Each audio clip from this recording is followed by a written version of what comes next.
Olá, meus irmãos, hoje é 20 de maio e nós estamos meditando o Evangelho que está lá em João, capítulo 16, versículo de 12 a 15.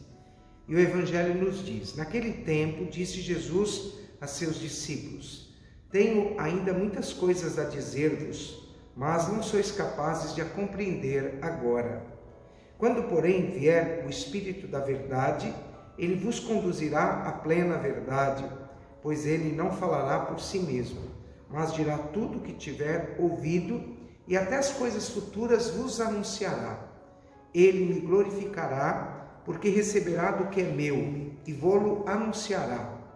Tudo o que o Pai possui é meu, e tudo por isso disse que o que ele receberá e vos anunciará é meu. Palavra da salvação. Irmãos e irmãs, nós estamos nesse momento tão bonito que é como se fosse um retiro espiritual. Nós estamos há poucos dias do Pentecostes, dessa linda liturgia católica. Claro que é uma liturgia que não só nós católicos comemoramos, mas quantas pessoas que acreditam em Jesus e acreditam na força do Espírito Santo.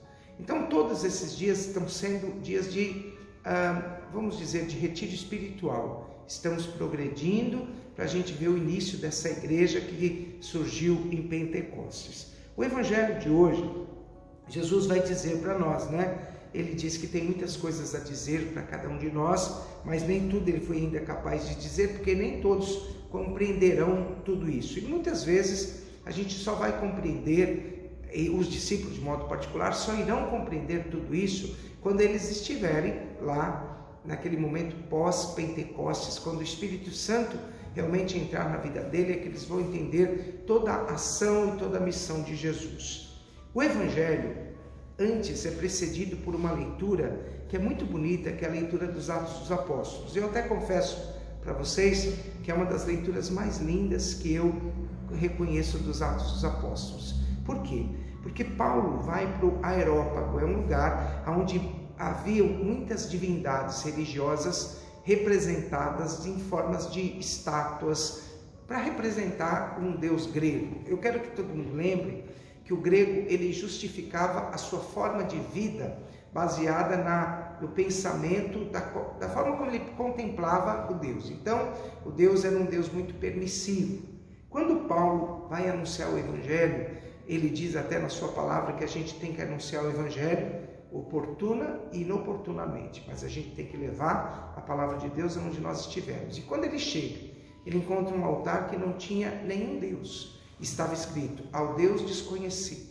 Então Paulo, utilizando dessa imagem, ele vai pregar sobre esse Deus desconhecido, o Deus de Jesus Cristo, nosso Deus, o Deus que morreu na cruz por cada um de nós. Então Paulo, ele vai utilizar muitas palavras bonitas. Então ele vai dizer, Então de pé, lá no meio desse aerópago, ele vai falando para as pessoas. E é interessante que no final da leitura vai dizer que o coração das pessoas começou a se inflamar, a mover de alegria por aquela pregação de autoridade que brotava na boca dele. Então Paulo diz o seguinte, de um só homem, vou dizer para vocês. Paulo falando para todas as pessoas, ele vai dizer: pois bem, esse Deus que vós adorais sem conhecer exatamente é o Deus que eu vos anuncio.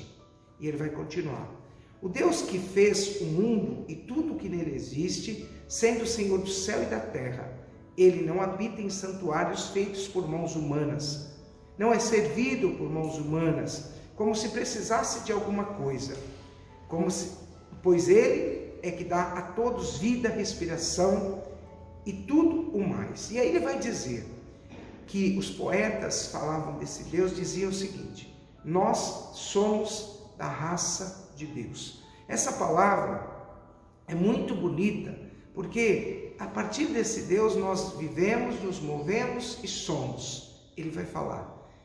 Queria poeticamente dizer para vocês uma coisa, meus irmãos e minhas irmãs: ser da raça de Deus. Ser da raça de Deus é contemplar Deus vivo em cada um de nós. É lembrarmos que é um Deus tão pessoal que Ele nos dá a força do Espírito Santo para que a gente compreenda o valor que nós temos diante dele. Imagine, meus irmãos e minhas irmãs, nunca o mundo pregou ou ensinou que existe um Deus tão pessoal como o Deus de nosso Senhor Jesus Cristo. O Deus que nos acompanha, o Deus que está sempre do nosso lado, nos impulsionando. Por isso, meus irmãos, minhas irmãs, viver sobre essa ação do Espírito Santo é deixar com que todas as áreas da nossa vida sejam transformadas pelo amor de Deus. Que você hoje compreenda tudo isso e brote da sua palavra, da sua boca, palavras encantadoras. Vejam que alegria é a gente pensar que Paulo, quando pregou, levou alegria ao coração das pessoas. Que você também, com as suas palavras, movido pela ação do Espírito. E eu quero repetir uma coisa. Para você viver uma experiência real com o Espírito, você tem que pensar que você é templo de Deus.